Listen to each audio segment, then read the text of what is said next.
यहाँ पे जो सेपा टाउन में जो अभी जितना भी एटीएम है सीज किया गया है, जिक्र किया है कि एक आदमी का क्या बोलने का कारण से इसलिए ये सब जितना पब्लिक है इसको हरासमेंट दे रहा है। इस तरह 40,000 का नीचे में जितना है CSP से निकलने देता है। जैसे कि बैंक में जब घुसता है तो लाइन बहुत भीड़ होता है, जो ओल्ड एज लोग कभी कभी करा नहीं कर पाता है, बहुत तकलीफ होता है। उन सभी के लिए आपका साइड से कुछ सुविधा मिलेगा क्या जो ओल्ड एज लोग के लिए? जैसे कि ना यहाँ पे जो सेपा टाउन में जो अभी जितना भी एटीएम है सीज किया गया है, तो क्या सीज किया गया है? एटीएम जितना भी एटीएम में चोरी हुआ था। आपको मालूम है ना, डकैती हुआ था। तो वो एटीएम हमको सिक्योरिटी देने के लिए एसपी ने मना कर दिया है, तो हम लोग इसीलिए उसको बंद करना पड़ा और वो ही एटीएम हम लोग सेपा में लगा दिया है। तो आपका जो टाउन में जितना एटीएम होना चाहिए उतना ही है, खाली बाज़ार से शिफ्ट हो गया बिकॉज वहाँ पे सिक्योरिटी नहीं दे पा रहा है। हम लोग इसमें मेन ब्रांच में लगा दिया है। तो पब्लिक का कहना है कि उसका जो पहले जो एक आदमी का जो अभी एमएलए साहब ने जिक्र किया है कि एक आदमी का क्या बोलने का कारण से इसलिए ये सब जितना पब्लिक है इसको हरासमेंट दे रहा है। इस टाइप का नहीं, क्या हैरेसमेंट हो रहा है? थोड़ा इतना दूर दूर से लोग आते हैं तो थोड़ा ही आने से आपका SBI का मेन ब्रांच में ले सकता है। और अभी तो आपका टाउन में बाज़ार के पास आपका 3 और बैंक खुल गया है ना, तो सबके पास एटीएम का फैसिलिटी है, तो पब्लिक कहीं से भी ले सकते हैं।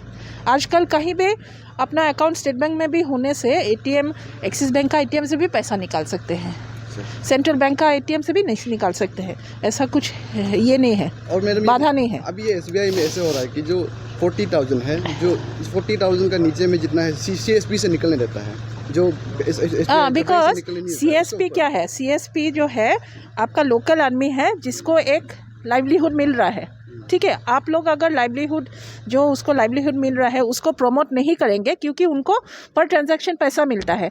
आप लोग अगर उनसे ट्रांजैक्शन करेंगे तो वो आदमी को पैसा मिलेगा। तो आप लोग लोकल आदमी जो है गांव का सेपा का जो लोकल आदमी है, लोकल जो एंटरप्रेन्योरशिप करके एक CSP खोल रहा है, उनको प्रमोट करना चाहिए। तो फैसिलिटी क्या क्या है कि सुविधा CSP बहुत जगह में है, बैंक एक जगह में है। CSP के जो घर के नज़दीक CSP है उसमें जाके पैसा विड्रॉ कर सकते हैं। ये सुविधा के लिए ही किया गया है। और मैडम एक लास्ट जो पब्लिक का जो ग्रीवेंसेस है, जैसे कि बैंक में जब घुसता है तो लाइन बहुत भीड़ होता है, जो ओल्ड एज लोग कभी कभी करा नहीं कर पाता है, बहुत तकलीफ होता है। उन सभी के लिए आपका साइड से कुछ सुविधा मिलेगा क्या जो ओल्ड एज लोग के लिए? देखिए, वो ब्रांच आपने देखा है क्यों? ये तो हमारा बिल्डिंग यहाँ पे नहीं मिल रहा है, इसीलिए हम लोग वहीं पे किया है। इसीलिए बाहर में सीनियर सिटीज़न को बैठने के लिए सुविधा भी कर दिया गया है।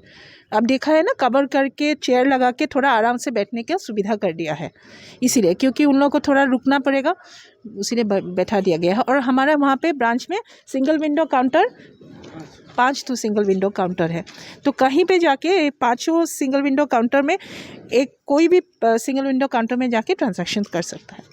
और मैडम लास्ट क्वेश्चन, जैसे कि जो अभी सपा में 2 SBI ब्रांच है जो बैंक है, लेकिन कभी कभार जो नीचे बैंक वाला जो अच्छा से काम नहीं कर फंक्शन नहीं होता है, कभी 3 बजे को बंद हो जाता है, कभी लिंक नहीं है बोल के ज़्यादातर ऐसे होता है। लिंक का कंट्रोल तो बैंक का नहीं है ना, वो कनेक्टिविटी इशू जो है वो बैंक का नहीं है, वो तो डिपेंड करते हैं। हमेशा होता है ज़्यादातर ऐसे इस टाइप का जो इशू है नहीं, हमेशा होता है नहीं है, ऐसा बात नहीं है। कनेक्टिविटी इशू तो हमारा कंट्रोल में नहीं है ना, तो हम लोग जितना भी लेटेस्ट मशीन हो, जिस इंफ्रास्ट्रक्चर हो, जितना भी हो सकते हैं हम लोग लगाया है। फिर कनेक्टिविटी के ऊपर तो हम लोग कहीं एरिया में, यहाँ पहाड़ है, पहाड़ की वजह से कोई एरिया में नहीं आता है, तो इस वजह से ही खाली कनेक्टिविटी नहीं होता है, तो उसके ऊपर हमारा कोई कंट्रोल नहीं है। जो हमारे कंट्रोल में है, जैसे नया मशीन लगाना, लाइन को चेक करना, वो सब हम लोग सब कर रहे हैं।